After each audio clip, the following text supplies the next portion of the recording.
හරියම. අපේ accounting MCQ discussion program එකේ දෙවෙනි දවස. දැන් මේ විදිහ ඔයාලා paper එක ලියලා අපේ admin කෙනෙක්ට paper එක දාලා නේ තමයි ඔයාලා දැන් තියෙන්නේ. හරිද? හරි. ඊට පස්සේ දැන් අපි අපේ discussion එක තමයි පටන් ගන්නන්නේ අපේ paper එකට අදාළව. හරියම. අපි වැඩි කතන්දරයක් නැතුව අපි කෙලින්ම යමු අපේ paper එකට. Question number 1. පහත දැක්වෙන කුමන ප්‍රකාශයෙන් ආයතනයක මූල්‍ය ගණනාධිකරණයේ කාර්යභාරය වඩා හොඳින් විස්තර කරනු ලබයි. ආනමයි. දැන් අපි එදත් නේ ඇති වෙන්න කතා කරා. මූල්‍ය ගණනාධිකරණය එහෙම නැත්නම් මූල්‍ය ගිණුම්කරණය සහ කළමනාකරණ ගිණුම්කරණය ගැන. හරියම. ඒ කියන්නේ මොකක්ද මූල්‍ය ගිණුම්කරණය වෙන්නේ සරලව කිව්වොත් ඒ කියන්නේ බිස්නස් එකේ අල්මක් දක්වන ඔක්කොම පාර්ශවයන්ට තීරණ ගන්න ඕන කරන තොරතුරු ලබා දෙන එක. බිස්නස් එක ගැන නැත්නම් ගිණුම් කරන ඒකකේ ගැන මූල්‍යමය තොරතුරු ලබා දෙන එක. හරිද? එතකොට කළමනාකරණ ගිණුම් කරන්නේ වෙන්නේ බිස්නස් එක ගැන උනන්දුවෙන් ඉන්නවා තමයි. හැබැයි ඇතුළේ ඉන්න කට්ටිය. ඒ කියන්නේ විශේෂයෙන්ම කළමනාකරුවන්ට තීරණ ගන්න ඕන කරන තොරතුරු ලබා දෙන එක තමයි අපි කළමනාකරණ ගිණුම් කරන්නේ කරන්නේ. හරි. අපි ගිහින් බලමු මොකක්ද කියලා ආන්සර් එක. ඒ ආයතනයක ගනුදෙනු ගිණුම් පොත්වල වාර්තා කරන්නේ නැහැ. ඒ ආයතනයක ගනුදෙනු මූල්‍ය තොරතුරු වලට පරිවර්තනය කරන්නේ නැහැ. එය ආයතනයක වාර්ෂික විගණනය සඳහා මූල්‍ය ප්‍රකාශන පිළිවෙල කරනු ලබයි. ඔඩිට් එකක් කරනවා තමයි. විගණනයක් කරනවා තමයි. හැබැයි එහෙම කියලා විගණනයක් කරන්නව නෙවෙයි මේ අපේ මූල්‍ය ප්‍රකාශන හරි ගස්සන. හරි. ඒ ආයතනයක සැලසුම් කිරීම සහ පාලනය සඳහා කළමනාකරණ තොරතුරු සපයන්නේ නැහැ. ඔය කියන්නේ මොකක්ද? කළමනාකරණ ගිණුම් කරන්නේ ගැන. හරි. ඊට පස්සේ ඒ ආයතනයක් පිළිබඳ අල්මක් දක්වන බාහිර පාර්ශවයන් සහ එහි කළමනාකරණ තීරණ ගැනීම සඳහා තොරතුරු සපයයි. ළමයි ඒක හරි නේද? නේ? ඒ කියන්නේ මේ කියන්නේ පොදුවේ හැමෝටම තීරණ ගන්න ඕන කරන තොරතුරු දෙනවා කියලා තමයි මේ කියන්නේ. එහෙනම් පළවෙනි එකට ආන්සර් කීයද? අංක 5 නේ. පළවෙනි එක 5. හරි. අපි යන්නේ දෙවෙනි ප්‍රශ්නෙට. පහත දෑ අතුරින් මූල්‍ය ගිණුම්කරණය සහ කළමනාකරණ ගිණුම්කරණය එකිනෙකින් වෙනස් වීමට බලපාන්නේ කුමන ඒවාද? වාර්තා භාවිතා කරන පාර්ශව. ඕනේ. මූල්‍ය ගිණුම්කරණයේදී වාර්තා පාවිච්චි කරන ඔක්කොම කට්ටිය. පොදුවේ ඔක්කොම කට්ටිය. හැබැයි කළමනාකරණ ගිණුම්කරණයේදී කළමනාකරුවෝ විතරයි නේ. බිස්නස් එක ඇතුලේ පාර්ශව විතරයි පාවිච්චි කරන්නේ. හරි. එහෙනම් ඒක වෙනස කියන පාවිච්චි කරන්න පුළුවන් නිර්ණායකයක් නේ. නේ? ඒ කියන්නේ ඒක තුලින් වෙනස කියන්න පුළුවන් ළමයි. නේ? පාවිච්චි කරන පාර්ශවයන් වෙනසක් අපිට කියන්න පුළුවන්. එහෙනම් ඒක අපිට ගන්න පුළුවන්.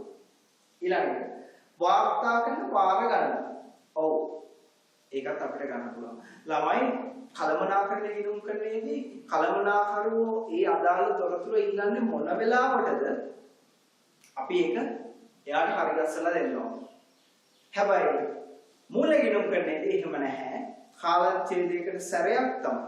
නිශ්චිත වාර ගණනක් තමයි අදාළ තොරතුරු ඉදිරිපත් කරන්නේ. දැන් උදාහරණයක් විදිහට ආදායම් ප්‍රකාශනය, මූල්‍ය තත්ත්ව ප්‍රකාශනය ඒවා හැමදාම හදන්නේ නැහැ. අවුරුද්දකට සැරයක්. නේ? ඒ කියන්නේ නිශ්චිත වාර ගණනක් තියෙනවා. හරි එහෙනම් ඒක වෙනස කියන්න පුළුවන් එකක් නේ. හරි. ඊට පස්සේ ඊළඟ එක නෛතික අවශ්‍යතාව. දැන් මූල්‍ය ගිණුම්කරණය ඒකෙදි නෛතික අවශ්‍යතාවක් තියෙනවා නේ. නීතියෙන්ම කියලා තියෙනවා ඒවා පබ්ලිෂ් කරන්න ඕන කියලා. විශේෂයෙන් සමාගම් වලටනේ. සමාගම් වලට කියලා තියෙනවා නීතියෙන් මේවා පබ්ලිෂ් කරන්න ඕන කියලා. එහෙනම් ඒක කළමනාකරණ ගිණුම්කරණයේදී එහෙම නීතියෙන් කිසි සඳහනක් කළා නැහැ. කියන්නේ නීතියෙන් කියන්නේ මේවා පබ්ලිෂ් කරන්න ඕන. මේවා අනිවාර්යෙන් ඉදිරිපත් කරන්න ඕන කියලා එහෙම දෙයක්. හරිද? දැන් හැබැයි මූල්‍ය ගිණුම්කරණ තොරතුරු අර ගිණුම්කරණ ප්‍රමිතියට අනුව තමයි හදලා ඉදිරිපත් කරන්නේ. ඒ කියන්නේ ගිණුම්කරණයේ නීති රීති වගේ තියෙන ගිණුම්කරණ ප්‍රමිතිය වලට අනුව තමයි අපි හදලා ඉදිරිපත් කරන්නේ. එහෙනම් ඒකත් අපිට ගන්න පුළුවන්. ඊට පස්සේ ඊළඟ එක සපයන ලබන වාර්තා වර්ග. හරිද? සපයනකොට වාර්තාවක්. ඒක කොහොමද? නේ? ඒකෙත් වෙනසක් තියෙනව නේද? ඒකෙනුත් අපිට නේ? ඒ කියන්නේ මූල්‍ය ගිණුම් කරන එක දෙන්නේ මොනවද දෙන්නේ? මූල්‍ය ප්‍රකාශන සංරචක ටික නේ? මොනවද? මූල්‍ය ප්‍රකාශන සංරචක ටික මතක් කරගන්න. එහෙම නැත්නම් තව විදිහකට කිව්වොත් මූල්‍ය ප්‍රකාශන කට්ටලයක මූලිකා. මූල්‍ය ප්‍රකාශන මූලිකාංග නෙවෙයි. මූල්‍ය ප්‍රකාශන කට්ටලයක මූලිකා. ආදාය ප්‍රකාශනය, මූල්‍ය තත්ත්ව ප්‍රකාශනය, හිමිකම් වෙනස් වීම ප්‍රකාශනය. ඊට පස්සේ මොකක්ද? අනිත් එක මුදල් ප්‍රවාහ ප්‍රකාශනය සහ ගිණුම් කරන ප්‍රතිපත්ති සහ සටහන්නේ. හරි. හැබැයි අරකට දෙන්නේ පිරිවැය කරන වාර්තා නේ. එතකොට පොදු කාර්ය පිළිවෙල විභජන පත්‍රිකා නේ. ඒ වගේ කල්පනාකරන ගිණුම් කරන්නට අනන්‍ය වෙච්ච තව මූල්‍ය වාර්තා තියෙනවා. හරිද? මූල්‍ය ප්‍රකාශන නෙවෙයි මූල්‍ය වාර්තා තියෙනවා. හරිද? හරි. එහෙනම් ඒකත් අපිට ගන්න පුළුවන් ළමයි වෙනස්කම කියන්න පාවිච්චි කරන්න පුළුවන්. ඒ කියන්නේ වාර්තාත් වෙනස්. මේ දෙක ඇතුලේ වෙනස්. එහෙනම් අපිට මොකක්ද ආන්සර් එක විදිහට ගන්න පුළුවන්? A B C D යන සියල්ලම. හරි. එහෙනම් ඒකට අංක දෙකට ආන්සර් කීයද?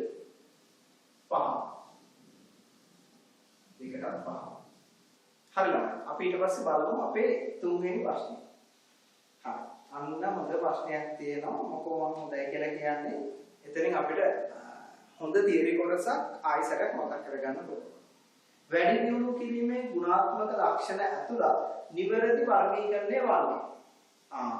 මොනවද අහන්නේ? වැඩි දියුණු කිරීමේ ගුණාත්මක ගති ලක්ෂණය. ළමයි අපි දන්නවා මූල්‍ය තොරතුරු වල තියෙන ගුණාත්මක ගති ලක්ෂණ අපිට කොටස් දෙකකට කඩා ගන්න පුළුවන්.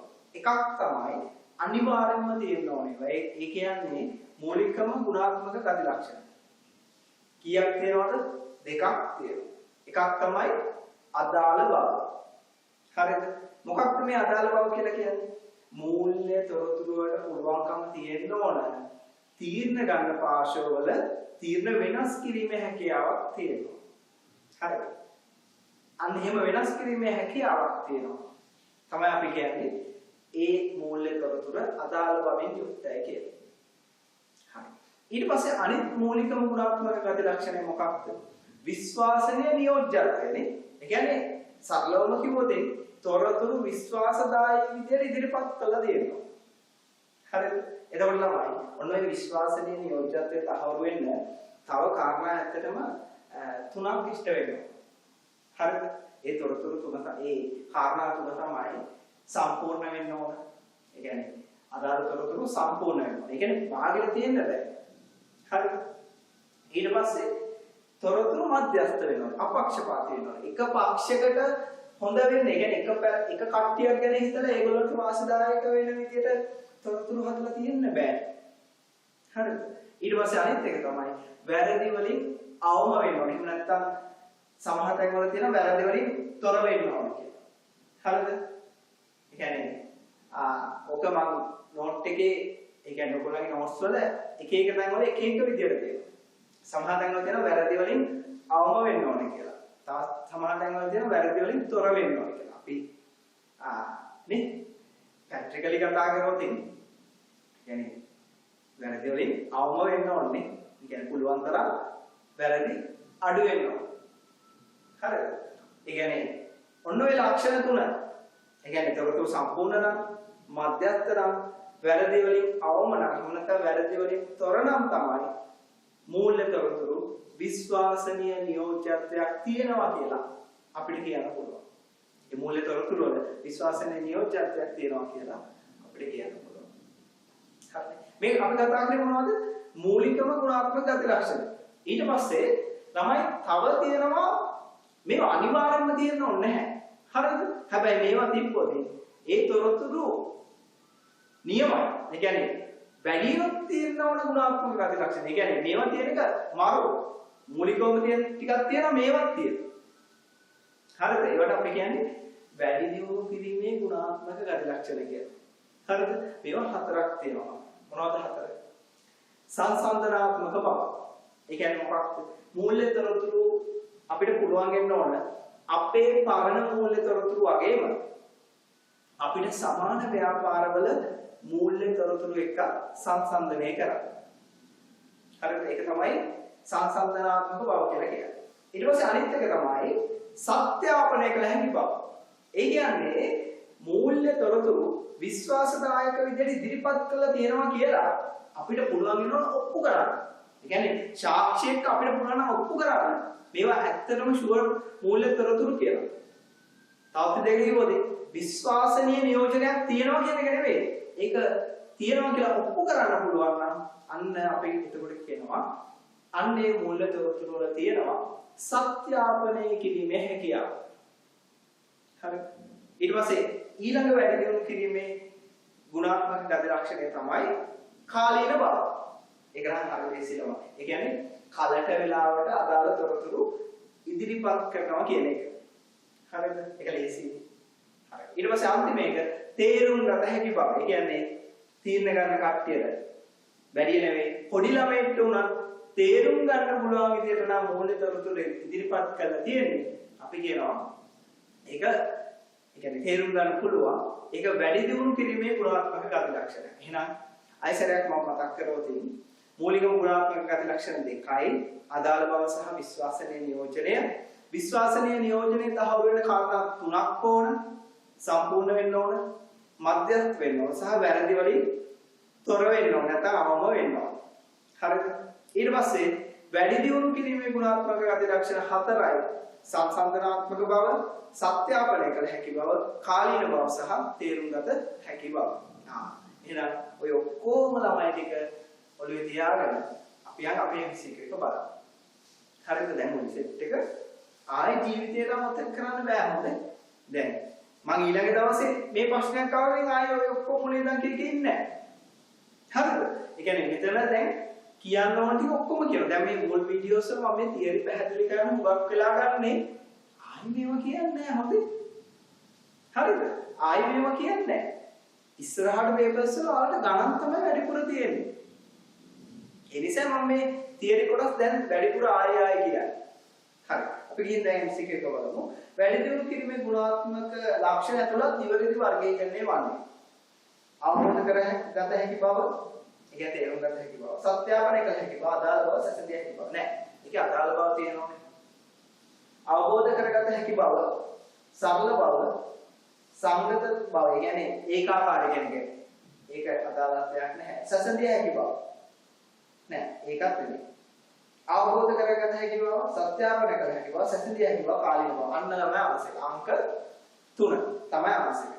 අවබෝධ කරගත හැකි බව, නිවැරදි බව, විශ්වාසනීය නියෝජනයේ කාලීන බව. නෑ. ඒකත් නෙමෙයි. අවබෝධ කරගත හැකි බව, අදාළ බව, සංගත බව, සැසඳිය හැකි බව. නෑ. ආන්සර් කීයද? 3ට ආන්සර් 3. හරි. Let's move on to our next section. අංක 4. පහත දෑවලින් කලමනාකරන ගිණුම් කරන්නේ කාර්යයක් කවරක්ද? කලමනාකරන ගිණුම් කරන්නේ කාර්යය ටික අහන්න. තොගවල විකුණුම් මිල තීරණය කිරීම සඳහා තොරතුරු සැපයීම. හරිද? ඒක හරිනේ. ඒ කියන්නේ විකුණුම් මිල තීරණය ගන්න තොරතුරු සපයන්නේ කලමනාකරන ගිණුම් කරන්නේ තමයිනේ. ඒ කියන්නේ කොස්ට් එක තීරණය කරන්නේ. හරි. ඊට පස්සේ මොකක්ද? කලමනාකරන තීරණ ගැනීම සඳහා තොරතුරු සැපයීම. මේක කොහොමද තියෙනවද නම් ඒක කාර්යයක් නේ. ඊට පස්සේ ඊළඟ එක සැලසුම් කරණය පාලනය හා කාර්ය සාධන ඇගීම සඳහා තොරතුරු සැපයීම. ඔව්. ඔයාලට තොරතුරු සැපයන්නේ කලමනාකරන ගිණුම් කරන්නේ තමයි. හරි නාසික කියලා. A B හා C යන සියල්ලම හතර ආසයක පහනේ. හතර ආසයක පහ. හරි. හතර ආසයක පහ. හරි. අපි යමු ළමයි අපේ පස්වෙනි ප්‍රශ්නෙට. අන චූටි කාලක් තියෙනවා. ආයතනයක් විසින් යන්ත්‍රයක් නඩත්තු කිරීම සඳහා රුපියල් 8000ක් ගෙවන ලදී. මෙම ගනුදෙනුවෙහි බලපෑම ගිණුම් කරන සමීකරණයෙන් පෙන්වන්නේ. හරිද? කොහොමද වෙන්නේ? හිතින් හිතන්න යන්ත්‍රයක් නඩත්තු වේදමක් දාලා තියෙනවා. මේක ළමයි කියලා නැහැ ප්‍රාර්ථන බෑග් කියලා. එහෙම නැත්නම් ප්‍රාර්ථන වේදමක් කියලා නෑ. හරිද? දැන් මේ බලන්න මොකක්ද මේ ප්‍රාර්ථන වේදමක් කියන්නේ. මට ඉස්සරහට කියලා දෙනවා. හොඳ? ඉස්සරහා MCQ එකකදී මම ඒක ඔයාලට කියලා දෙන්න. හරිද? මේක අයබාර වැයක් ළමයි. අයබාර වියදමක් මෙතන තියෙනවා. විශේෂයෙන් කියලා නැත්තම් ඒක අයබාර වියදමක්. හරිද? ඊට පස්සේ දැන් ඒ කියන්නේ දිනදා බිස්නස් එකේ වෙන වියදමක්. එහෙම නැත්නම් නැවත වෙන වියදමක්. හරි. ඊට පස්සේ දැන් කොහොමද මේක දාන්නේ? වත්කම් අඩු වෙනවා සහ හිමිකම අඩු වෙනවා නේ. ඉතින් මේක වියදමක් නේ. ඒ කියන්නේ වත්කම 8000කින් අඩු වෙනවා සහ හිමිකම 8000කින් අඩු වෙනවා. එතකොට ආසෙක් කියලා අංක 3 නේද? අංක 3 තමයි ආසෙක්. පහට 3. පහට 3. හරි. අපි ඊට පස්සේ ගිහින් බලමු 6 වෙනි එක. වාර්ෂිකයක් තුලදී තනි ව්‍යාපාරිකයෙකුගේ පාර්ශ්වන ඉල්ලීමේ ශේෂය රුපියල් ලක්ෂ 5කින් වැඩි වී පාත සඳහා කුමන ගණනෝ මෙම වැඩිවීම පෙන්වු නොකෙරේ. ඒ කියන්නේ තනි පුද්ගල ව්‍යාපාරයක්. ඒකේ යාගේ ප්‍රාර්ථන කිරීමේ ශේෂය ලක්ෂ 5කින් වැඩි වෙලා. මේ මොන ගණනෙන්ද අහනවා? ඒ වැඩිවීම නොවෙන්නේ. එහෙම වැඩි නොවෙන්නේ මොන ගණනෙන්ද කියලා අහනවා. ව්‍යාපාරයේ රුපියල් ලක්ෂ 5ක ලාභයක් ඉපෙන්න ඕනේ. අයිතිකාරයට නෑ අයිති. අනේ පුද්ගල ව්‍යාපාරයක් නෙවෙයි ඒකට වැඩි වෙනවා. අයිතිකාර රුපියල් ලක්ෂ 5 නව ප්‍රාර්ථනයේ ලෙස හඳුනා දෙනවා. හරිද? ඇඩිෂනල් කැපිටල් එකක් අරගෙන. ඒක නිසා වැඩි වෙනවා. ව්‍යාපාරයේ භාරතය සඳහා අයිතිකාර ඔහුගේ රුපියල් ලක්ෂ 5ක් වටිනා මෝටර වාහනයක් ගෙරීම. ඔව්. ඒ කියන්නේ ඒක අමතර ප්‍රාර්ථනයක් තමයි. බිස්නස් එකේ පාවිච්චිට නෙගෙන්නේ. අයිතිකරු ව්‍යාපාරයේ බැංකු පිරිමේ ඔහුගේ පෞද්ගලික ණයක් වන රුපියල් ලක්ෂ 5ක් ගෙවීම නෑ නේද? මේක මොකක්ද? මේක ඇවිල්ලා ඩ්‍රෝවින් එකක්. එහෙම නැත්නම් ගැනිල්ලක්. නේ? ඒ කියන්නේ බිස්නස් එකේ සල්ලි අයිතිකාරයට අයිති නැත. මොකද concept එක? entity concept එක. ව්‍යාපාර ඒකක සංකල්පය. හරිද? ඒ කියන්නේ බිස්නස් එකේ අයිතිකාරයයි බිස්නස් එකයි කියන්නේ එක්කෙනෙක් නෙවෙයි දෙන්නේ නේ. හරි. එහෙනම් මේකෙල ගැනිල්ලක් තමයි. එයා අරගෙන තියෙන නිසා මේක නිසා හිමිකම අඩු වෙනවා. මේක නිසා හිමිකම වැඩි වෙන්න බලපාන්නේ. 5. ව්‍යාපාරයේ සැපයුම්කරුවෙකුට ගෙවිය යුතු රුපියල් ලක්ෂ 5ක් අයිතිකරුගේ පෞද්ගලික බැංකු පිරිමෙන් ගෙවීම අන්නනවා. බිස්නස් එකේ සැපයුම්කරුට කවුද ගෙවන්න ඕන? බිස්නස් එකේ. හැබැයි අයිතිකාරයාගේ පර්සනල් account එකෙන් තමයි ගෙවලා දෙන්නේ. එහෙනම් ඒක මොකක්ද? ඒක අමතර ප්‍රාර්ථනයක් තමයි. ඒක නිසා මොකක්ද වෙන්නේ? හිමිකම වැඩි වෙනවා. හරි එහෙනම් ආංශික කීයද? ආංශික අංක 4 නේ. 4 නේ. ඔව් නේ. 6ට 4. 6ට 4. හරි. අපි ගිහින් බලමු ප්‍රශ්න අංක 7. වාර්ෂික තුලදී තනි ව්‍යාපාරයක වත්කම් රුපියල් ලක්ෂ 4කින්ද වගකීම් රුපියල් 50000කින්ද වැඩි විය. මේ වාර්ෂික ලාභය 2,50,000ක් නම් අයිතිකාර විසින් හඳුන්වා දුන්න අතිරේක ප්‍රාර්ථනයක කොහොමද? හරි. මේකට මොකද්ද ඔයාලට මතක් වෙන සූත්‍රය? සුද්ධ වත්කම් ප්‍රවේශයට සුද්ධ ලාභයක් වෙන සූත්‍රය. කොහොමද බලන්නේ? සුද්ධ ලාභය සමානයි. සුද්ධ ලාභය සමානයි. අගහිමිකම ඍණ මුල හිමිකම ධන ගැනීම ඍණ අමතර ප්‍රාර්ථන නේද? අමතර ප්‍රාර්ථන. එතකොට දැන් මෙතන හිමිකමේ කේස් එකක් කියලා නෑනේ. හැබැයි කියලා දෙනවා මෙහෙම. වත්කම් ලක්ෂ 4කින් වගකීම් 50000කින් වැඩි වෙලා. එහෙනම් මොකක්ද ඒකෙන් කියන්නේ? වත්කම් ලක්ෂ 4කින් වැඩි වෙලා වගකීම් 50000කින් වැඩි වෙලා කියන්නේ තමයි හිමිකමේ වැඩිවීම කියලා. වත්කම් වල වැඩිවීමෙන් වගකීම් වල වැඩිවීම අඩු කරාම තමයි හිමිකමේ වැඩිවීම එන්නේ. හරිද? එහෙනම් වත්කමේ වැඩිවීම ලක්ෂ 4යි වගකීමේ වැඩිවීම 50000යි. එහෙනම් හිමිකමේ වැඩිවීම. ඒ කියන්නේ මෙන්න මේක හිමිකමේ වැඩිවීම. නැත්නම් හිමිකමේ වෙනස කීයද? ළමයි 3,50,000යි. 3,50,000. හිමිකමේ වෙනස හරිය නේද මොකක්ද? ඔව් 3,50,000. හරිද? ඊට පස්සේ ලාභය ඇවිල්ලා බිස්නස් එකේ කීයද? 2,50,000. හරිද?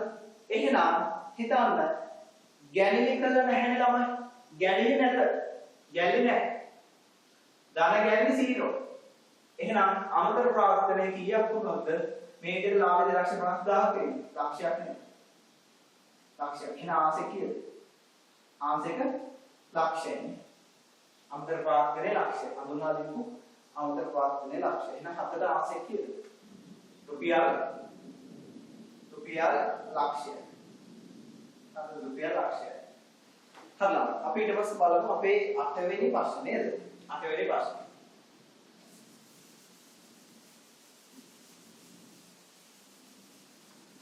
ප්‍රශ්නාංක 8. මොකද තමයි ප්‍රශ්නාංක 8 තියෙන්නේ? අයභාර ස්වරූපේ නොවන වියදම් සඳහා උදාහරණයක් වන්නේ පහත සඳහන් ඒවා අතරින් කුමක් දැයි තෝරන්න අන්නනවා. මම කියවනේ ඔයාලට කියලා දෙනවා කියලා අයභාර වියදම් සහ ප්‍රාප්තිර වියදම් නේ. ඒ ටික මම ඔයාලට කියලා දෙනවා කියලා. ළමයි අයභාර වියදම් කියලා කියන්නේ බිස්නස් එකේ එදිනෙදා වෙන වියදම්. තවත් විදිහකට කිව්වොත් පුනරාවර්තන වියදම්. ඒ කියන්නේ මේ වියදම් නැවත නැවතම ඇති වෙනවා. හරිද? උදාහරණ තමයි බිස්නස් එකේ විදුලි වියදම, යන්ත්‍ර නඩත්තු වියදම නේ. එතකොට බිස්නස් එකේ ජල බිල්පතේ ගාන, ගෙවන ගාන නේ නැවත නැවත ඇති වෙනවා. එතකොට මේවා තමයි අයභාර වියදම්. හරිද? ඊට පස්සේ තව වියදම් වර්ගයක් තියෙනවා ළමයි ප්‍රාර්ථන වියදම්. හරිද? ඇත්තටම ඒ කියන්නේ ප්‍රාර්ථන වියදම් කියන්නේ ළමයි ස්ථාවරවත්කම් වල වැඩිවීම ඇත්තටම. ඒ කියන්නේ ස්ථාවරවත්කම් මිලදී ගැනීම සහ වටිනාකම වැඩිවීම. ඒ කියන්නේ මෙහෙම. ඒ කියන්නේ අපි හිතමු යන්ත්‍රයක් පිළිට ගන්න. එතකොට ඒක ප්‍රාර්ථන වැයක් ළමයි. එහෙම නැත්නම් ප්‍රාර්ථන වියදමක්. ඇත්තටම මේක වියදමක් කියලා කිව්වට ළමයි වියදමක් නෙවෙයි. හරිද? ඒ කියන්නේ ඒක ඇත්තටම වත්කම් මිලදී ගැනීමක්. වත්කම් වැඩිවීමක් තමයි මෙන්න මේ ප්‍රාර්ථන වියදම තුල වෙන්නේ. වත්කමක් වැඩිවීමක් වෙන්නේ. හැබැයි අපි කියන ඒවා ප්‍රාර්ථන ස්වරූපයේ වියදම් කියලා. හරිද? දැන් එතකොට අපි හිතමු මෙහෙම දැන් යන්ත්‍ර අලුත්වැඩියා වියදමක් දරනවා. හරිද? නැත්නම් යන්ත්‍ර නඩත්තු වියදමක් ඔයා දරනවා බිස්නස් එකේ. හිතමු රුපියල් 10000යි කියලා.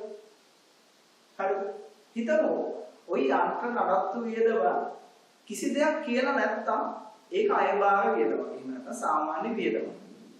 හැබැයි හිතන්න කියනවා නම් ගානේ වාට මෙහෙම ওই යන්ත්‍ර අලුත්වැඩියා වියදම දැරුවාට පස්සේ යන්ත්‍රයෙන් ගන්න පුළුවන් නිෂ්පාදන එකක ගන්න වැඩි වෙනවා. ඒ කියන්නේ නිෂ්පාදන ධාරිතාව වැඩි වෙනවා. යන්ත්‍රයෙන් ගන්න පුළුවන් ප්‍රයෝජන සංඛ්‍යාව වැඩි වෙනවා. කලින් එක ප්‍රයෝජනයක් නම් ගත්තා දැන් ප්‍රයෝජන දෙකක් ගන්නවා. එහෙම. එහෙම නැත්නම් යන්ත්‍රේ ඵලදායී ජීව කාලය වැඩි වෙනවා. කලින් අවුරුදු 5යි විතර දැන් අවුරුදු 7ක්ම පාවිච්චි කරනවා. හරිද? ඔන්න ඔය වගේ දෙයක් කිව්වොත් ඒ කියන්නේ යන්ත්‍රයට අලුත් මනක් වෙන විදිහේ දෙයක් වෙලා. හරිද? ඒකට අපි කියනවා ප්‍රධාන වෙනස්කමක් නම් වෙලා තියෙන්නේ මේක නිසා. නිකම් අලුත් ඇඩියා වේදමක් නඩත්තු වේදමක් නැතුව ප්‍රධාන වෙනස්කමක් වෙලා යන්ත්‍රේ. නැත්නම් අදාළ ස්ථාවරත්වයේ ප්‍රධාන වෙනස්කමක් වෙලා. එහෙමනම් ළමයි අපි මොකද කරන්නේ? ඒක නිකම් වියදමක් විදිහට අඳුනගන්නේ නැහැ. අපි ඒක අදාළ වත්කමේ වත්කමට තමයි එකතු ගන්න. එහෙම නැත්නම් වත්කම් ගිණුමට තමයි හර කරන්නේ. යන්ත්‍රයක් නම් යන්ත්‍ර ගිණුම තමයි හර කරන්නේ. හරිද? ඒ කියන්නේ ditth සරහන තමයි යන්ත්‍ර ගිණුම හර මුදල් පාලන ගිණුම බැල. හැබැයි මේක යන්ත්‍ර අලුත්වැඩියා වියදමක්. හැබැයි මේක නිකම් වියදමක් නෙවෙයි. ප්‍රධාන වෙනස්කමක් කරන විදිහේ වියදමක්. ඒ නිසායි මේක යන්ත්‍ර ගිණුම හර කරේ. එහෙම නැත්නම් ප්‍රාප්තනිත කරේ. හරිද? මම හිතනවා පැහැදිලි ඇති කියලා. එහෙම නැත්නම් සාමාන්‍ය එහෙම දෙයක් කියලා නැති සාමාන්‍ය අයභාර වියදමක් වගේ නඩත්තු වියදමක් න ะ. එහෙනම් නඩත්තු වියදම හර. නැත්නම් අලුත්වැඩියා වියදම හර මුදල් පාලන බෑ. මම හිතනවා ඒක ඔයාලට පැහැදිලි ඇති කියලා. මේක මේ ප්‍රශ්නේ ඇත්තටම අපි දාන්නත් හේතුව ළමයි අපේ ක්විසස් වල මේක මේ ළමයි කීප දෙනෙක් අහලා තිබ්බනේ. අහලා තිබ්බා මොකක්ද මේ අයභාර වේදම් කියලා කියන්නේ? මොකක්ද මේ ප්‍රාර්ථන වේදම් කියන්නේ කියලා ළමයි කීප දෙනෙක් අහලා තිබ්බා. හරි ඒක නිසා තමයි විශේෂයෙන්ම මේ ප්‍රශ්නේ මෙතනට අතුලත් කළා ඔයාලට මේක පැහැදිලි කරන්න ඕනේ කියලා අපි හිතුවේ. හරි. ළම එහෙනම් අපි ගිහින් ආන්සර්ස් ටික බලමු. ශීතකරණයක් මිලදී ගැනීම. අන්න ඒක. ඒක මොකක්ද? ප්‍රාර්ථන ස්වරූපයේ වියදමක්. මේ ස්ථාවරත්වම මිලට ගැනීමක්. යන්ත්‍ර අලුත්තරියා පිළිවෙල. ගොඩනැගිලි නඩත්තු කිරීම ඒ වෙන විදිහේ වියදම. මෝටර වාහන සඳහා ටයර් මිලදී ගැනීම. එකක් වියදමක්. හරිද?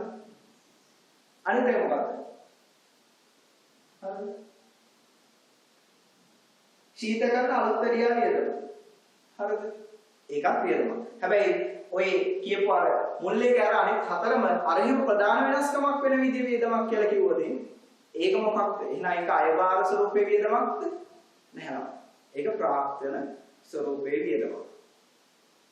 හරි මම හිතනවා පැහැදිලි ඇති කියලා. එහෙනම් ප්‍රශ්නාංක 8ට ආන්සර් කීයද? 8ට ආන්සර් අංක 1නේ. අංක 1 තමයි ආන්සර්.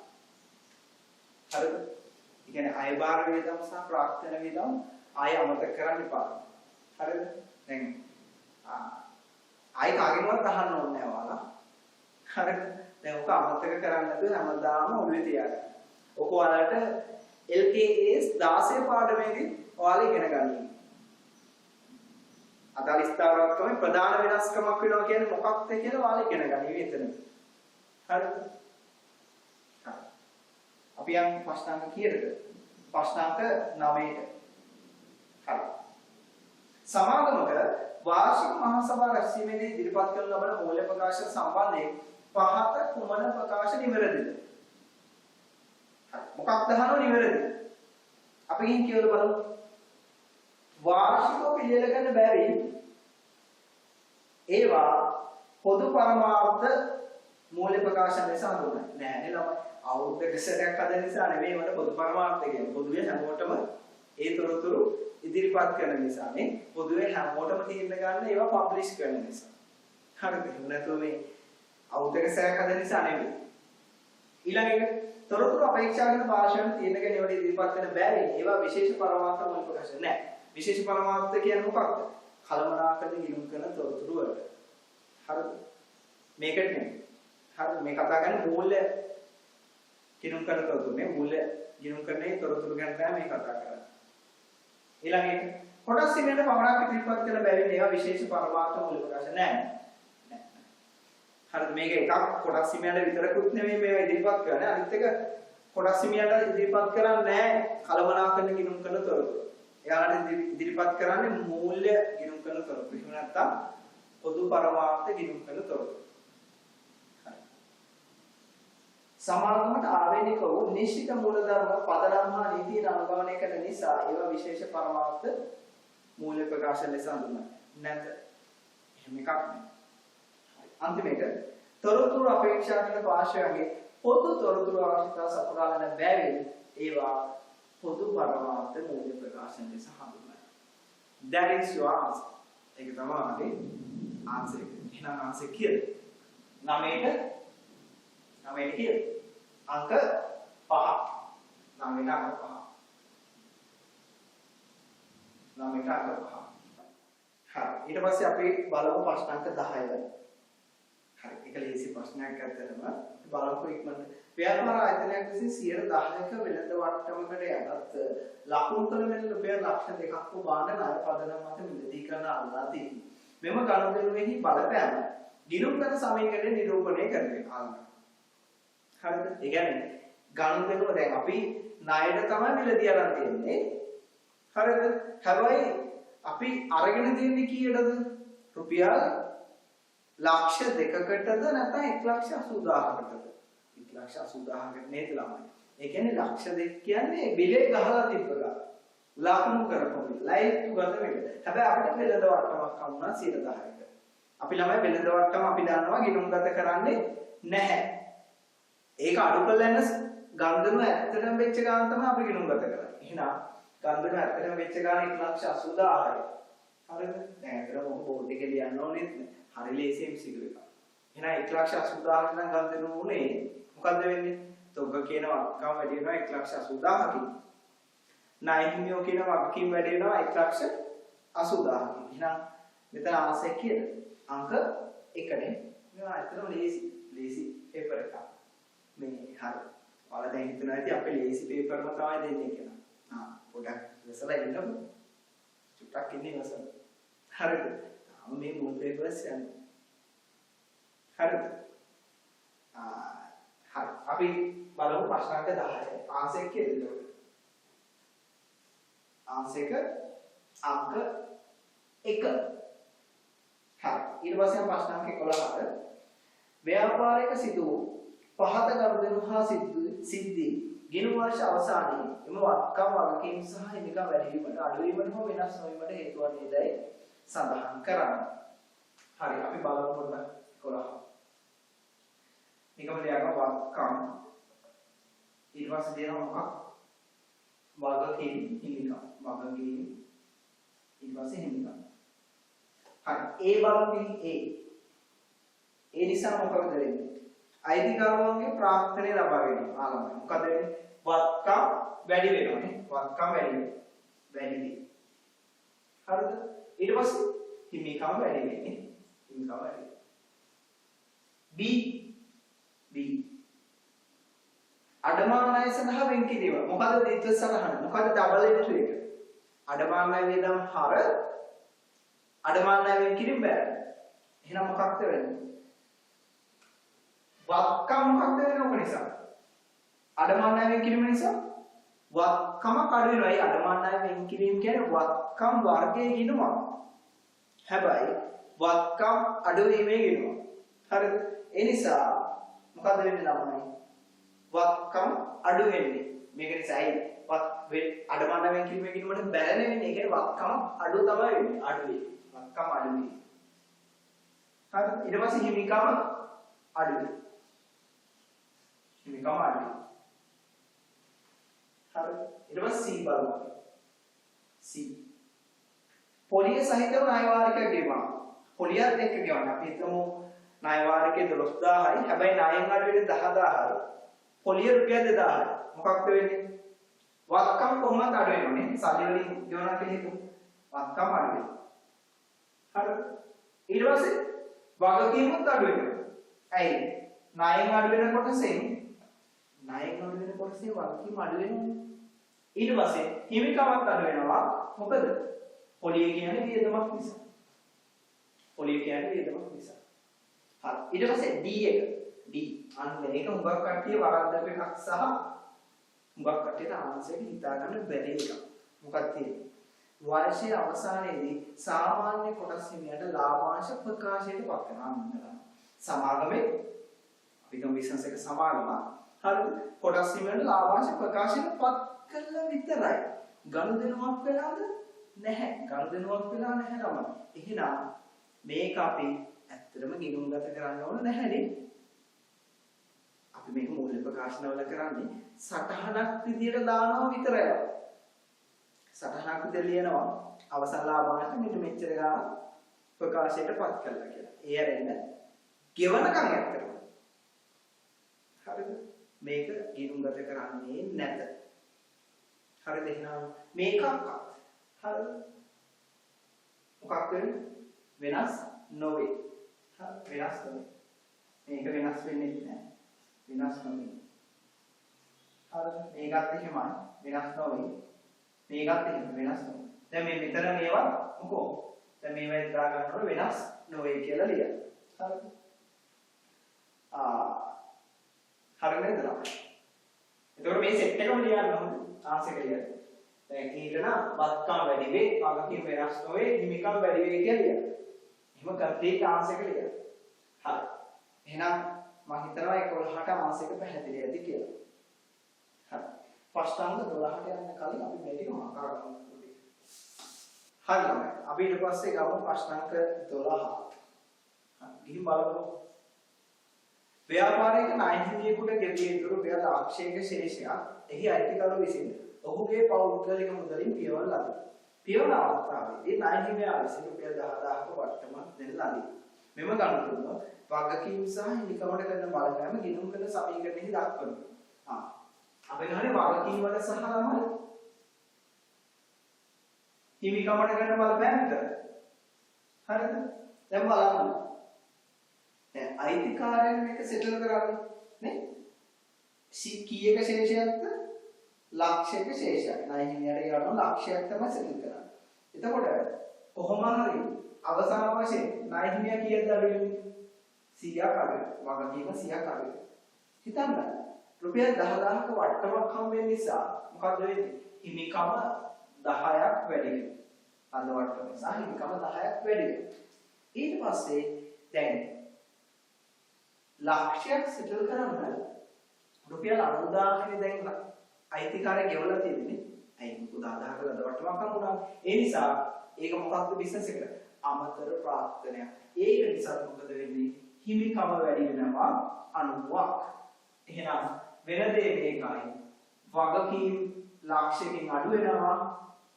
හිමිකම ලක්ෂයකින් වැඩි වෙනවා. වැඩි වෙනවා. මේක තමයි ආංශික. ආංශික කියන්නේ ආංශික අංක 4 නේ 12ට අංක 4 තමයි ආංශික. හරි. අපි ඊට පස්සේ ගිහින් බලමු ඊළඟ ප්‍රශ්නේ මොකක්ද කියලා. ආයතනයක් විසින් ලකුණු කළ මිල රුපියල් ලක්ෂ 6ක් වූ භාණ්ඩ 105ක වෙළඳ වට්ටමකට යටත් ණයට මිලදීගෙන පසුව 6,50,000කට අපිට මුදලට විකුණන ලදී. ණය හිමියන්ට ගෙවෙන මුදල මේ දක්වා පියවා නොමැත. මෙම ගණන් වල සුද්ධ බලකම ගිණුම් කරන සමීකරණේ නිරූපණය කරන්නේ. හරි. අපි ඒකට ඉක්මනට ලියා ගමු සමීකරණය.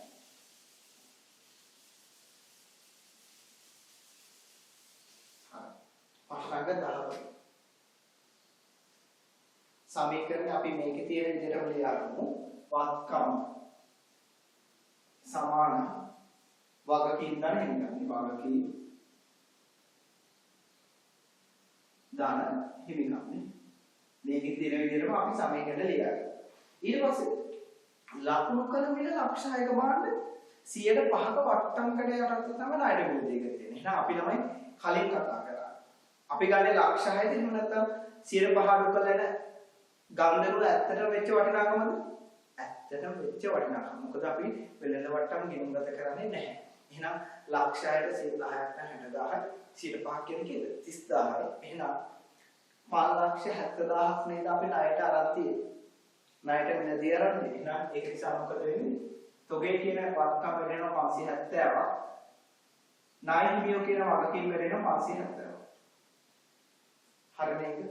ඊට පස්සේ ඒක 6,50,000කට අත්පිට මුදලට විකුණලා තියෙනවා. එහෙනම් තොගේ ආයි 570ක් අඩු වෙනවා. අත්පිට මුදලට වික්කේ කෑෂ් වලට වික්කේ. එහෙනම් 650ක් වැඩි වෙනවා මුදල්. ඊට පස්සේ වෙනස 80 මොකක්ද වෙන්නේ? හිමිකම වැඩි වෙනවා 80කින් ලාභය කියලා. එහෙනම් ළමයි ණය හිමියට තාම පියවර නැහැ. නේ? එහෙනම් මෙච්චර වෙලා තියෙන ගන්න දෙනවා. මේකේ සුද්ධ බලපෑම ගත්තාම ඒක තමයි අපේ ආන්සර් එක කියලා. 650. මේකට මේක කැපෙනවා. එහෙනම් කියලා 650යි. ධන 570යි. ධන 80යි. හරි. මොකක්ද නම ආන්සර් එක? මොකක්ද හරි ආන්සර් එක? අංක 4නේ. 13ට අංක 4. 13ට 4. හරි. අපි ඊට පස්සේ ගිහින් බලමු ප්‍රශ්න අංක 14.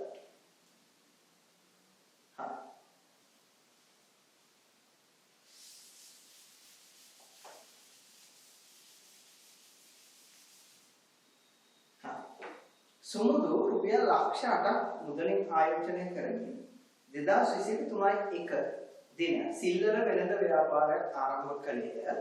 2021 දින අවසන් මාසෙකදී නම් අපිට අහන්නේ මාසයක්. හොඳයි. කාල සීමාව මාසයක්. රුපියල් 3,50,000 පිරියව් භාණ්ඩ මිලදීගත් අතර ඒවා ලක්ෂ 4කට අපිට මුදලට විකුණලා තවද ව්‍යාපාරයේ 60,000ක වියදම මාසෙට දාලා තියෙනවා. ඒ 20,000 ගෙවිය යුතුයි. උපචිතයි කියලා කියනවා. ඒ කියන්නේ අන්තිම දවසට. අපි අහන්නේ අන්තිම දවසට වත්කම් හිමිකම් සහ වගකීම්. හරි. අපි ගිහින් බලමු. අර වගේම අපි සූත්‍රය ලියාගන්නේ වත්කම් සමාන අපි දන්නවා හිමිකම් දාන වගකීම්නේ. මේකම ලියාගත්තා. හරි. ගම්ගල් ටික දාන්න එකින් එක. රුපියල් ලක්ෂ 8ක් ගෙනා. එහෙනම් මොකද වෙන්නේ? වත්කම් වැඩි වෙනවා ලක්ෂ 8ක්. හිමිකම් වැඩි වෙනවා ලක්ෂ 8ක් නේ. ඊට පස්සේ රුපියල් 3,50,000 පෙරේව බාණ්ඩ මිලදී අරන් තියෙනවා. අපි මුලින් මිලදී ගත්ත එක දාමු. 350ක් වැඩි වෙනවා තෝකය සහ මුදල් වලින් අරන් තියන්නේ සල්ලි ගෙවලා තමයි අරන් තියන්නේ. එහෙනම් මුදල් කියන වත්කම 350 අඩු වෙනවා. හරිද? හරි. ඊට පස්සේ මේක 400කට අත්පිට මුදලට විකුණනවා. ඒ කියන්නේ ලක්ෂ 4කට සල්ලි වලට විකුණනවා.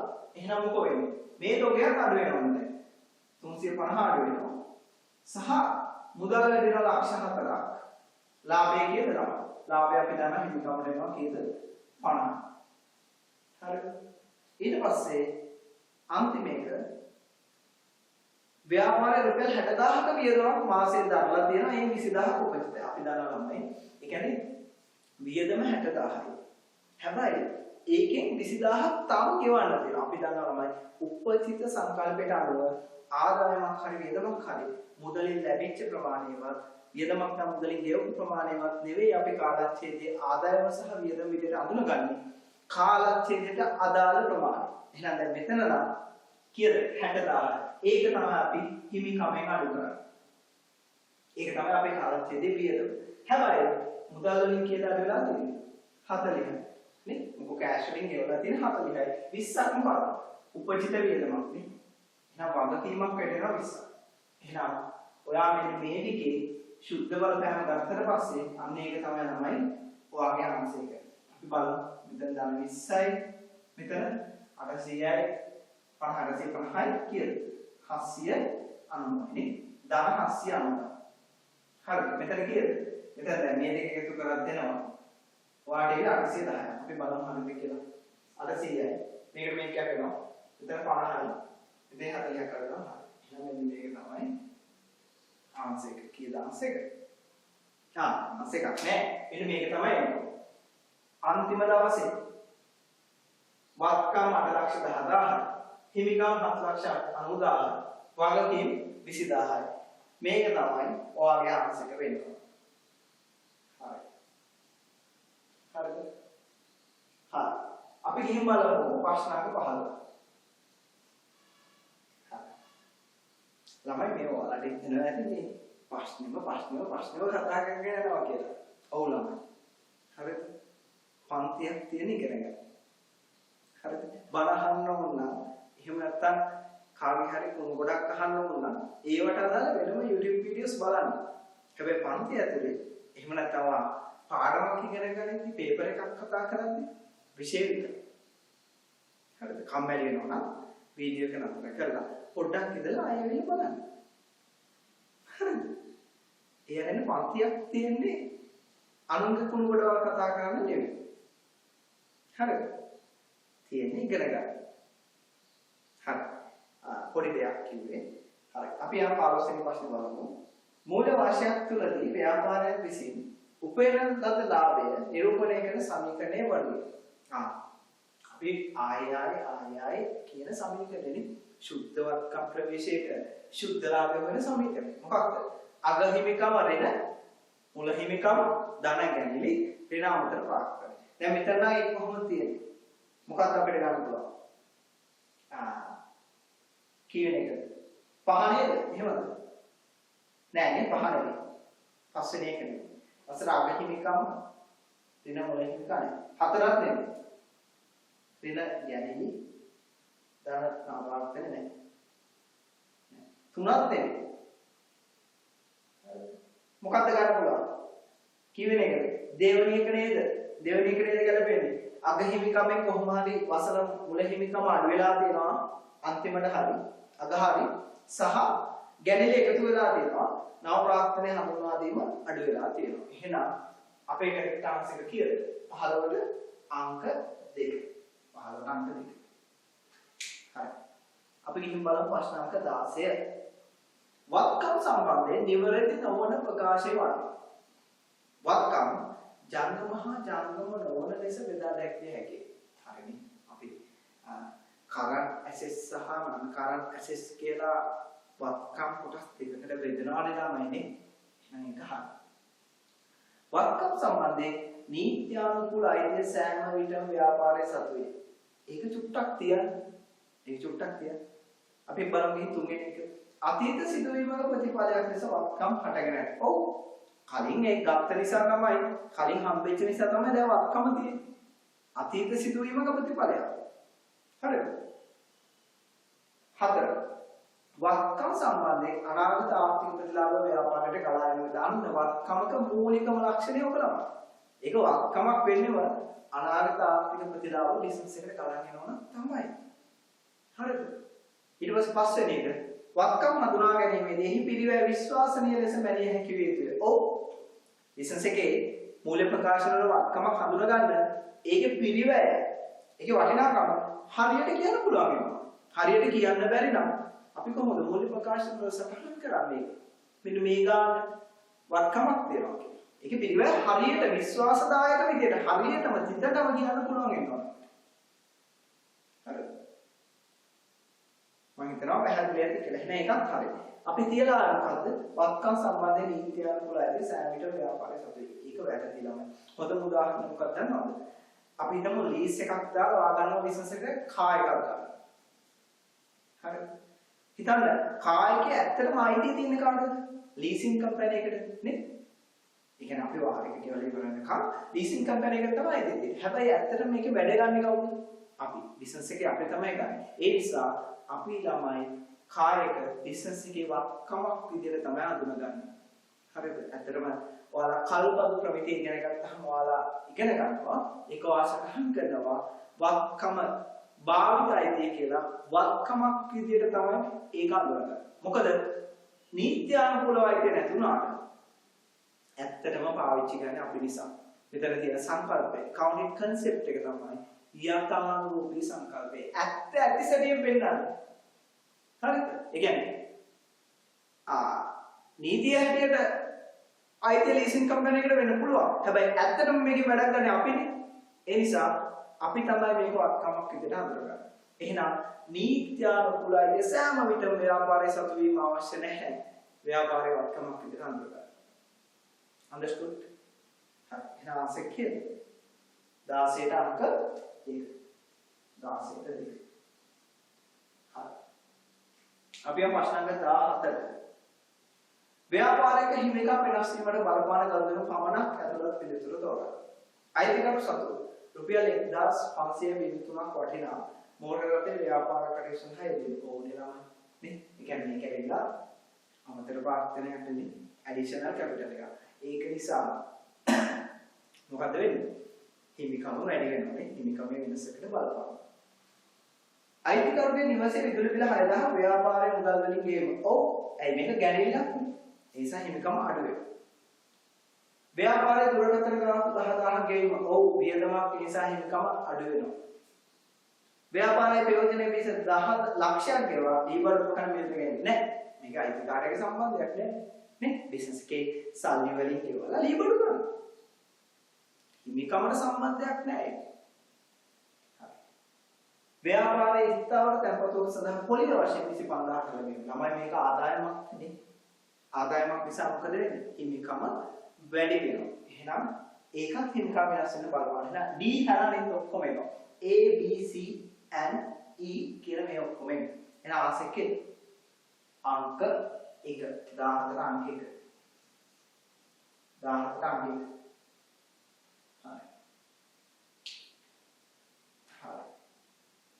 මේක ඇත්තටම කලින් දවසේ තිබ්බ ප්‍රශ්නයක්. කලින් පේපර් එකේ තිබ්බා. මොකද ව්‍යාපාරයක බැංකුව ගෙනාව. එහි අයිතිකරුවන්ගේ පෞද්ගලික අරමුදල් වලින් පියවර මෙම ගනුදෙනුව ව්‍යාපාරයේ නියම කරන සමීකරණයට කිසිේ බලපාන්නේ. මොකද වෙන්නේ? බැංකුව ගෙනාව කියන වගකීමක් නේ. එහෙනම් වගකීම අඩු වෙනවා. සහ අයිතිකාරයනේ මේක සෙටල් කරන්නේ. එහෙනම් යාගේ හිමිකම වැඩි වෙනවා නේ. කියදාසක වගකීම් අඩු වෙනවා සහ හිමිකම වැඩි වෙනවා. ඒක තමයි ආන්සර් එක. අංක 4 නේ. 18ට 4 වගකීම් අඩු වීම සහ ස්කන්ධය වැඩි වීම. 18ට 4. හරි. තව ප්‍රශ්න අපි දෙකක් තියෙනවා. අපි බලමු ඉතින් 19 වෙනි ප්‍රශ්නය. හරි. ඒක ඇත්තටම ලේසි ප්‍රශ්නයක්. සහැල්ලු පන්දුවක් තියෙන්නේ. වැරෙන් පහර දෙන්න තියෙන්නේ. හරි. ලේසි ප්‍රශ්නයක්. හැබැයි අපි චූටි දේවල් ටිකක් එතන ඉගෙන ගමු කියලා. ව්‍යාපාරයක ගිණුම් තැබීමේදී අයිතිකරුවන් ව්‍යාපාරයෙන් වෙන්කොට සලකන ගිණුම් කරන සංකල්පය අපි දන්නවා. ඔයා දැක්ක ගමන් දන්නවා මොකක්ද? ව්‍යාපාරයේ එක සංකල්පය සහ අස්තිත්ව සංකල්පය කියලා මේකට අපි කියනවා. බෝධාර්ථ සංකල්පය කියලා කියනවා. අහුවත් වයි හිතන්නේ. බෝධාර්ථ සංකල්පය කියලා කියනවා. බෝධාර්ථ සංකල්පය. ඉංග්‍රීසි වලින් කියන්නේ entity concept එක කියලා. ඒක තමයි අවශ්‍ය. අනිත් ටික මොනවද කියන්නේ? අඛණ්ඩ පැවැත්ම සංකල්පය. ඒ කියන්නේ ව්‍යාපාරයකට නිශ්චිත අනාගත කාල සීමාවක් තියෙනවා. ව්‍යාපාරයේ මෙහෙයුම් කටයුතු නතර වෙන්නේ නැහැ කියලා අපි උපකල්පනය කරන මේ සංකල්පයට අනුව. ඊට පස්සේ කාලච්ඡේද සංකල්පය මොකක්ද කියන්නේ? ඒ කියන්නේ බිස්නස් එකේ ඒ කියන්නේ අඛණ්ඩ පැවැත්මක් තියෙන බිස්නස් එක කාලච්ඡේද වලට වෙන් කරලා ගිණුම් කටයුතු කරනවා කියන එක තමයි කාලච්ඡේද සංකල්පයෙන් අපි අදහස් කරන්නේ. ඒ කියන්නේ සාමාන්‍යයෙන් අවුරුද්දක අප්‍රේල් එකෙන් පටන් අරන් ඊළඟ අවුරුද්දේ 3.31 වෙනකම් කියන මේ ගිණුම් කරන කාල සීමාවට බෙදලා අපේ කවුන්ට් කරනවා. ගිණුම් කරන කටයුතු සිද්ධ කරන එක තමයි මේ කාලච්ඡේද සංකල්පයෙන් අදහස් කරන්නේ. කාලච්ඡේද වලට බෙදා වෙන් කරලා ගිණුම් කරන කටයුතු සිද්ධ කරනවා කියන එක. ඊට පස්සේ ආරක්ෂණ සංකල්පය. ඒ කියන්නේ මොකද්ද? අනාගතයේ වෙන්න පුළුවන් පාඩුවකට දැන් දෙල සූදානම් වෙනවා. දැන් දෙල වෙන් කිරීමක් සිද්ධ කරනවා. උදාහරණයක් තමයි අඩමාන ණය වෙන් කරන්නේ. නේ? ඉස්සරහට මේගොල්ලෝ පොල් ණය වෙන්න පුළුවන්. ඒ නිසා ඒ වෙන්නේ දැම්මලා තියෙන දැම්මලා තියලා වියදමක් විදිහට හඳුනගන්න. හරිද? අඩමාන ණය වෙන් කිරීම කියලා වෙන් කළා තියෙනවා. ඒගොල්ලෝ බොල් ණය වීමේ හැකියාවක් තියෙන කට්ටිය තමයි එහෙම අඩමාන ණය වෙන් කළා තියෙන්නේ. කියන්නේ වෙන්න පුළුවන් ඒ නිසා දැම්ම තියලා අඩමාන ණය විදිහට වෙන් කළා තියෙනවා. හරිද? අපි දන්නවා අඩමාන ණය වෙන් කරන්නේ ආහාර දෙකක් තියෙනවා. එකක් විශේෂිත වෙන් කිරීමක් කරන්න පුළුවන් ණයගෙදී එක එක්කෙනා දිහා බලලා එහෙම නැත්නම් පොදුවේ හැමෝටම percentage එකක් තීරණය කරලා එහෙම අඩමාන ණය වෙන් කරන්න පුළුවන්. පොදුවේ හැමෝගෙම 5% 10% බලලා එහෙම අඩමාන ණය වෙන් කරන්න පුළුවන්. හරි. ඊට පස්සේ ඒකක සංකල්පය කියන එක දන්නවා නේ. බිස්නස් එකක අයිතිකාරයෝ සහ බිස්නස් එක කියන්නේ එක්කෙනෙක් නෙවෙයි දෙන්නෙක් කියන එක. අනාවරණ සංකල්පය කියලා කියන්නේ ළමයි මොකක්ද? ඒ කියන්නේ තීරණ ගන්න ඕන කරන හැම තොරතුරක්ම නොසඟවා හංගන්නේ නැතුව ගිණුම් කරන තොරතුරුත් එක්ක ඉදිරිපත් කරන්න ඕන කියන එක තමයි හෙලිදරව් කිරීමේ සංකල්පය. එහෙම නැත්නම් අනාවරණ සංකල්පයෙන් කියන්නේ. කිසි දෙයක් හංගන්න ඔක්කොම කියනවා. කොහොම ඉදිරිපත් කරනවා. තීරණ ගන්න වැදගත් වෙන හැම දෙයක්ම ඉදිරිපත් කරන්න කියන එක තමයි මේ සංකල්පයෙන් කියන්නේ. ආන්සර් කීයද? 19ට අංක 4 තමයි ආන්සර්. හරි.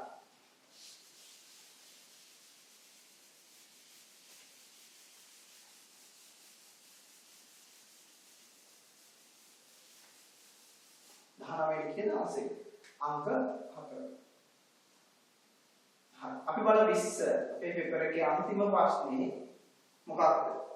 නෞත්‍ය ව්‍යාපාරයේ පහත තොරතුරු සපය වාර්ෂික දුර ගැනලි 20000 ආමන්ත්‍රණ ප්‍රාර්ථන 60000 ආරම්භක වත්කම් වලට වඩා අවසාන වත්කම් වල වැඩිවීම අනවශ්‍යයි.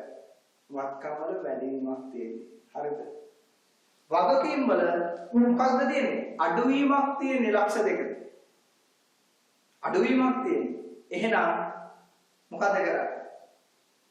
දැන් අපි ඔයාලට මතක් වෙනවනේ ඉබේම අර සූත්‍රය මොකක්ද? සුද්ධ වත්කම් ප්‍රවේශයට සුද්ධ ලාභ වෙන සූත්‍රය. මොකක්ද? දැන් මා සංකේත වලින් කියන්න සුලා සමානයි. සුලා සමානයි. Na2 ඍණ Na1 දාන D ඍණ AC. This is your formula. හරිද? ඊට පස්සේ මේ ෆෝමියුලා එකේ අපි දන්නවා මේක නම් හිමිකම් මොලේ හිමිකම ගැන්නේ සහ අපරපා. ඊට පස්සේ මේ කියන්නේ මොකක්ද? හිමිකමේ වෙනසනේ. හිමිකමේ වෙනස තමයි මේ කියන්නේ. මේ කියන්නේ හිමිකමේ වෙනස කියන්නේ කියන්නේ. එතකොට මේ හිමිකමේ වෙනස එන්නේ කොහොමද? වත්කම් වල වෙනසෙන් වගකීම් වල වෙනස අඩු කරනවනේ. හරි. එතකොට දැන් මෙතන බලන්න. වත්කම් වල වෙනස කීයද? 800ක වැඩිවීමක් තියෙනවා. එකකින් අඩු කරනවද මොකක්ද? වගකීම් වල වෙනස. බලන්න වගකීම් වල වෙනස වැඩි වීමක් නෙවෙයි තියෙන අඩු වීමක්. ඒ නිසා මෙහෙම ඍණ කියලා දානවා. ඍණ කියනවා. ඍණ 200යි. 200යි. හරි. ඊට පස්සේ ගැණේ තියෙනවා කීයක්ද? 20ක් තියෙනවා ගැණේ. හරි. ඊට පස්සේ අමතර ප්‍රාර්ථනයේ තියෙනවා 60ක් තියෙනවා. අඩු කරන 60ක්. 60ක්. දැන් වාටේ තියෙනවා 800 ඍණය දාන වෙනවා. එහෙනම් කීයද? 1000යි. දාන 20 ඍණ 60 කියලා ගන්න. 9,60,000. මෙන්න තමයි ඔයාලගේ ආංශික. රුපියල් 9,60,000. ආංශික කීයද? ආංශික අංක කීයද? අංක 3. අංක 3 තමයි ඔයාලගේ ආංශික. ඔන්න ළමයි අපේ පේපර් එක.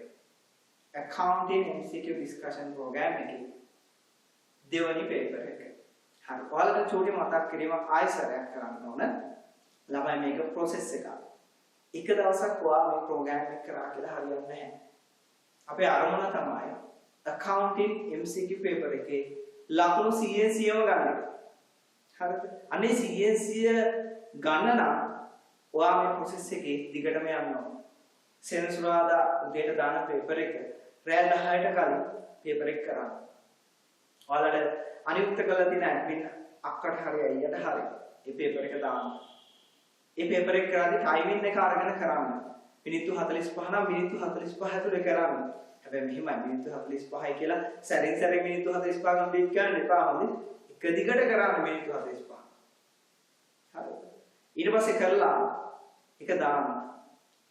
ඊට පස්සේ ඊළඟ දවසේ ඉරිදා රෑ 10ට ඔයාලට ඩිස්කෂන් වීඩියෝ එක දැම්මහම ඒක බලන්න. බලලා ඔයාගේ වැරදි අඩුපාඩු ටික හරි ගස්ස ගන්න. සහ අලුතෙන් දෙයක් ඔයා ඉගෙන ගත්තොත් ලස්සන දෙක ලියා ගන්න.